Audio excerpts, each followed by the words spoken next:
Ayan, akin nang pinutol ang malunggay.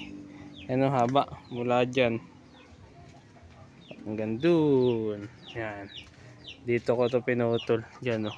Taas na kasi itong isa ay hindi pinaputol, lumama yung isa lang dun, nakataas na parang tore. Yan, oh, haba. Kaya nagdala ako dito ng planggana. Akin itong dadalhin sa santol, kinatit ng Melody. Pero hindi naman lahat, magugulay din kami. Yun. Ito na po yung aking kinuha sa puno. Bumawas lang po ako at dadalhin ko sa santol. Tapos ito po yung may dala akong dalawang manok. Nag-avail po sila ng ating mga palahi. Yan, dalawang manok po yan, inahin dumalaga. May nakain po doon, oh. Break time niya sa kanyang work. At dito po yung pinutol ko po sa ibibigyan ko po ang ating Melody ng pananim. Ayan, malunggay.